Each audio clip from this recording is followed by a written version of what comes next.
Race 5 terrain, first leg of the quaddie, as TB mentioned. It is a maiden, and we've got Royal Ascend here as our favourite.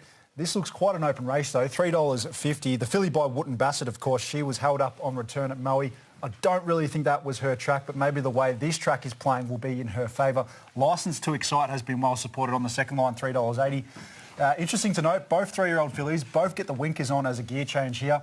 Glow Shift, $5. The Yulong Colt on debut, so the late betting will be your best friend. Daniel Boone is $6. Then you're out to Toymaker, $11. What's gambling really costing you? For free and confidential support, call the number on the screen or visit the website.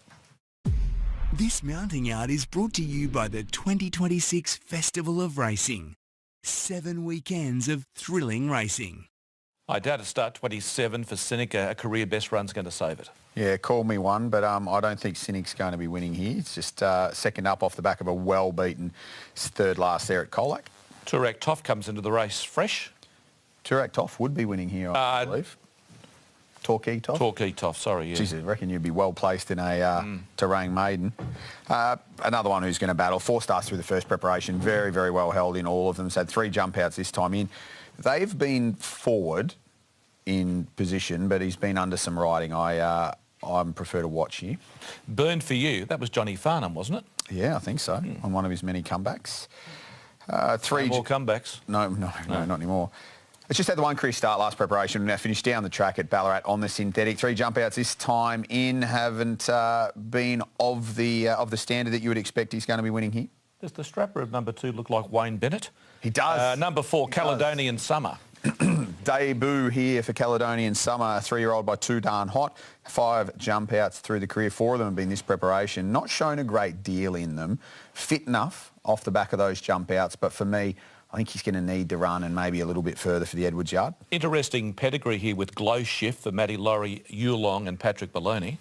Yeah, acclamation out of a Galileo mare, Dust to Dawn. Certainly well bred for a debut here in a terrain maiden. It's had 5 jump outs through the career, 3 of them this preparation, another one who should be fairly fit. The latest was a second in good time at Mornington over the 1,000 metres, and it was second to another one of Matty Laurie's in Happy Encanto, has jumped out nicely a couple of times now. Draws well. Paddy Maloney's already had the winner. He knows where to get to. If the horse has got a little bit of ability, it looks very well placed. King Kalakua, this horse is a first starter for Kira Maher, draws off the track, North Pacific horse, and as we're seeing, they're coming down the outside. We saw earlier in the day with one of the favourites sitting out 3 and 4 wide in the run that you don't want to be near the fence. Yeah, I don't think that's going to be too much of an issue now at this stage. 5 jump outs to this prep. The latest, it was a well-beaten 8th over 800 metres there at Cranbourne. The 1,400 metres is probably the right trip to be kicking off here on debut from what we've seen at the jump outs. But another one, I just haven't seen enough at the jump outs to suggest I want to be on it on debut. The Archer, as opposed to Archer, winner of the first ever run Melbourne Cup. Isn't the Archer the name of the building, the new buildings at the end of the Flemington Straight? I think you're right, yeah. Well, I hope they're better than this horse is as a racehorse so far, because the 3 runs last preparation were very, very poor. As closest it's been is 10.2 lengths. 2 jump outs this time in have been very well held as well. So good luck to Connections. Hopefully you can see a second prep improvement here. Licence to Excite. The wander out in trip, a plus or a minus? I think it's a plus. I've got this horse on top, but not through any massive confidence, just through the 2 early runs this preparation. The first up and second up at Colac and Warrnambool were solid. 3rd placings, they would have it well placed here. Last time out at Kyneton was disappointing. I've said previously, and I stick by this, if you get in an awkward position at Kyneton, you can run below standard and bounce back pretty quickly, and that's what I'm hoping for here, because earlier in the prep was looking good. A little bit of a query on the trip, but look, it's not much of a race. Winker's going on the Regal Ascent here, daughter of Wootton Bassett for Johnny McCardle. Yep, 3 career starts, 2 last preparation, finished down the track on a couple of occasions, and then first up at Moe. I just got a long way back in a race where it was pretty tricky to make ground. So I think getting a better barrier here with Johnny Allen in the saddle, not too close to the fence now that we're starting to see him get wide, is probably going to be an improved map. And if there's an improved map, the jump outs that we've seen before this horse has gone to the races have shown a little bit of ability, so I reckon it's right up there. Glow Shift stablemate for Matt Laurie, and this is She's for Reals. Only had the 1 start. Can it improve? It has to, but can it? Oh, it only has to beat a couple home to be improving, doesn't it? It finished 9th or 11th there at Horsham.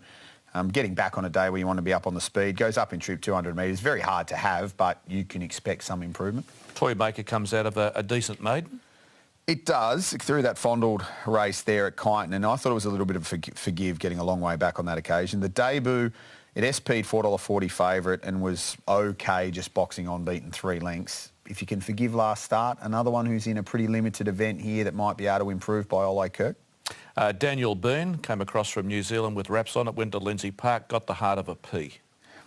Yeah, it's been pretty disappointing, hasn't it? 9 career starts, unplaced in all of them. As you say, he came across and looked like it might be one that you wanted to follow, but looks a lovely type. The right colour there.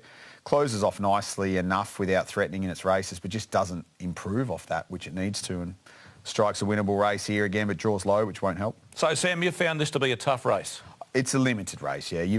I've got licence to excite on top here, but it was beaten 5th of 10 Kyneton last time out in a pretty plain effort. Regal Ascend was well beaten last time out at the well, but there's just changes that you think might help those 2 horses. Glow Shift, if she's good enough, she probably wins. And Toymaker, well, another one, if you can forgive last start, could improve, but not a high confidence race. Question marks galore, isn't there? There's massive question marks on all of them. Plenty of question marks on these.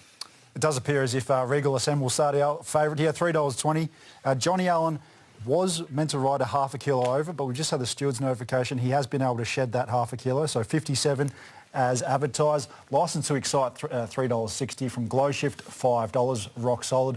Daniel Boone is $7 and Toymaker is just slightly on the drift out to $12. What's gambling really costing you? For free and confidential support, call the number on the screen or visit the website. Well, Kira Ma has one of a few first starters lining up in this race that's a real query. It's King Kalakura. Fergus Gregory is trackside representing the Mar Yard. Let's see if we can get some news here on this horse's chances first up, Matty. Yeah, TB, you're all over it. King Kalakua. Hope I got that right, Fergus, did I? I believe you did, yeah. It's a bit of a tongue twister, but yeah, you can detest the best of us. Hey, listen, 5 trials leading into today, so well educated. Yeah, he's just taken a bit of time just to learn his trade, and he will take time going forward. It's more of an experience day today. We're just going to ride him to finish out and hit the line, so hopefully a nice run and finishing on late. Yeah, mate, I know you're passionate about jumps racing. You come over here as a jumps jockey. You're still riding a few. How's the Mar Yard going jumps-wise, buddy? Great. The big boy, Stern, he's in great form. He's come back better than ever. He had a flat run last week at Sandown and looked great. He took plenty of improvement from it, and he'll have his first trial in a couple of weeks. So pretty excited about him, and then we're building a small team around him. Yeah, and mate, I suppose that's the thing, isn't it? Because Kieran's been such a great supporter of jumps racing for such a long time, hasn't he? And it's important that, he's still got some of those jumpers coming through. Yeah, 100%. I mean, he'd tell you himself that's where he cut his teeth as a jump jockey to start with, and then obviously training some great jumpers. So he's very passionate about it, and he certainly enjoys May Carnival. Yeah, absolutely he does, mate. And he's had a bit of success there over the journey, that is for sure. Everything else good for you today, mate? We just heard Johnny Allen just got the half kilo off on St Paddy's Day, so he's going all right, isn't he? He is, yeah. He'll be. I seen him coming in with his Irish top on, so was he pumped? He was excited, wasn't he? Yeah, he will. Yeah, he will. So will all the other Irish. Decky Bates, of course, there's a heap of them. So yeah, good stuff, mate. Hey, listen, good luck here, and looking forward to the jump season. Looking forward to the bull as well, mate. Thanks very much. From the marketplace, can we get any definitive push, or is this really proving to be a headache for punters, Ben? Oh, it could be either of the 2 fillies that start favourite here, Terry. Regal Ascend, $3.20 and Licence to Excite, $3.40. It's pretty quiet outside those 2, but yeah, the 11 and the 12 both being backed. Okay, as we go to Adam Cretton, as the great Ian Craig would say, it's a toughie, matey. So, yeah, there's not a lot to work with the speed map either. I've got Regal Ascend being much closer in the run today, which would certainly help her cause. I've ended up selecting her in the race. Licence to Excite's the other equal favourite. Glow Shift, certainly the best fancied of the first starters, and has remained very solid in the marketplace. And Daniel Boone has got the inside draw here. So Cynic has moved up into the gates. They're gradually getting them loaded. Regal Ascend has moved in. Licence to Excite about to come along into her stall. She comes through a race at Kyneton recently where Carriedo was third and has been able to win since, so there's been some winning form out of that race. King Kalakaua moved up with Burn For You, who's been scratched several times in recent days and goes around here. Toymaker gets ready. Direct off the last one, so the field's nearly set for the midfield group Maiden, 5th event. 1400. Direct off is loaded. They're all set. Ready to go. They're away. License to Excite and Regal Ascend both jumped well, as did the first starter, Glow Shift. She's For Real won't be far away, nor Daniel Byrne. Cynic was next, and then Caledonian Summer, The Archer and Burn For You.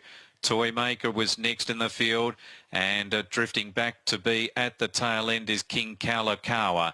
So after they've gone the first 400, License to Excite rolled to the front, led by a half length on She's For Real, Glow Shift, Daniel Byrne, and then Regal Ascend, who just has Cynic in front of it in a wider position, followed then by Burn For You.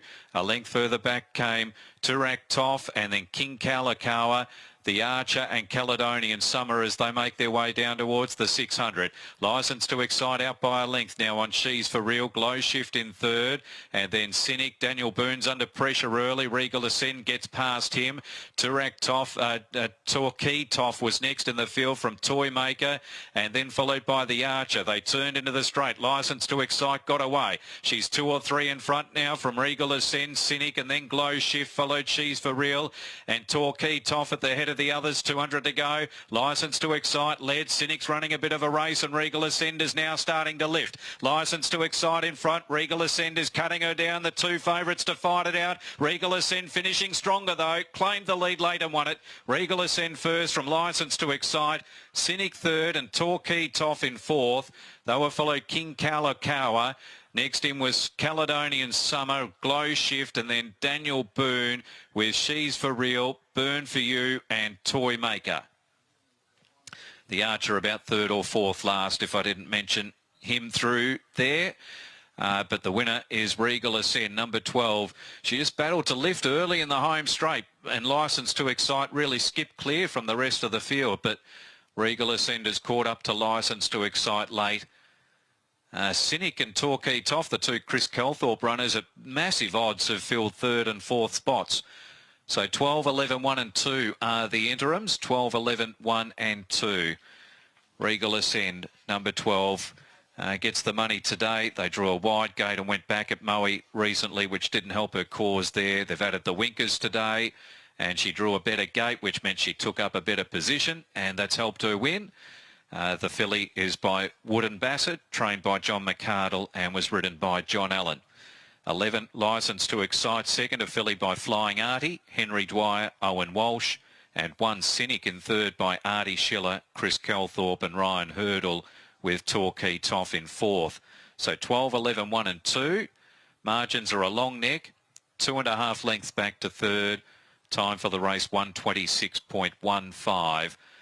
Regal Ascend, $3.20 starting price on the VOP, and it did start favourite. License to Excite just getting out to $3.50 at the jump. So Regal Ascend ran favourite, $3.21.40 on the tote. It's 12, 11, 1 and 2. Runners making their way back. We'll hear from the winning rider, John Allen, in just a few moments. Well, it's been an amazing day's racing. Which Floor was $1 billion to 1 after being knocked down in the home straight of winning. Gets up to win.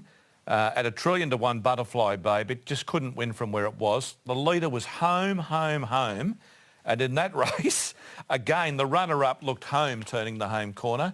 But just getting out to that little section of the track, finishes all over the top of it. Quite amazing. You don't see that very often at one meeting. How's Owen Walsh looking over the shoulder there? And you could see the panic hit him on the leader when he saw how quickly Regal Ascend, the winner, was coming. So the way that the track's playing, getting that outside is certainly the place you want to be. The second horse has done a good job, but just, yeah, amazing. Don't give up today is what we're learning, TB. No, you're Don't not beaten until you're absolutely, truly beat Johnny Allen. And the Irish, they finally strike. Yes. Or they were the 1-2 there. Yeah, they've done a good job, It's Johnny. a funny old track. Well, it is today. I wonder whether Johnny thought he was going to run down that winner because he gave it a fair start, Matty. I tell you what, he's in the green silks too, which will get him up and about the Irishman. He rocked it in his little Gaelic footy top today, Johnny. It is St Paddy's Day, mate. And, wow, congratulations to you, and may you enjoy it. This will make it a bit sweeter, eh? Yeah, no, definitely good to get a winner on Paddy's Day. Got robbed on the line the last race, so good to get me on back in this race. Hey, and had to sweat before this one too to make the weight. Nice victory, charged through the line late, Johnny. It looks like there's a couple of little lanes out wide, isn't there, where you want to be? Yeah, look, the races are bringing us there, so I walked the track early and I was probably happy. Wasn't too worried about being in there early, but the last couple of races have brought us out there, so it's definitely a little bit better out there. But yeah, look, we found the right lane. She's doing a good job because Owen had stuck away in us in the corner. She began cleanly and I just brought her back in to settle in behind a couple, and they actually just held us up a little bit on the corner, and Owen nicked away on us, and Owen, or Ian as they like to call him in the studio. But look, she was very honest. She knuckled down and really attacked the line. Semi Lyons has touched on the fact that Owen kind of looked over his shoulder and he saw you coming and you were charging at a rate of knots and there was a bit of fear in the eyes. Could you see it as well, Johnny, as you went whooshing past? Something similar to what I saw in the last race, I reckon. Hey, what's on for Paddy's Day? What are you doing tonight, mate? You're back in the rat, and where are you heading? I'm riding light tomorrow, but I think we might call it the Munster Arms on the way home. Old Melbourne Road are playing there, so they're good Irish band, and yeah, it should be a bit of fun. I know the old Melbourne Road boys, mate. They come and played for us on one of our charity runs. What a good bunch of fellas, and they like a good time, don't they? Yeah, good trotting boys too. Yeah, not fond of a beer, so yeah, no, they're very good. They even pull out the spoons and everything, don't they? They play it all. Yeah, no, I think there's 7 or 8 of them there when they all get together. Yeah, they do a good job. Good on you, mate. Just don't go too hard tonight, mate, but enjoy. Well done. Wrap it up, mate. Wrap it up, mate. I'll tell you what we're going to do next, folks. Of course, we heard of the passing of Des Pope, a great racing man. He, of course, invested heavily into Rubiton, and then we had Innovation Girl. There's just a plethora of them. The family have actually, every season, produced stakes winners, Bowl Bastille being one of the most recent. Daughter Deanna is going to join us on the program to talk about a cause that's very dear to her. We're going to hear about that next.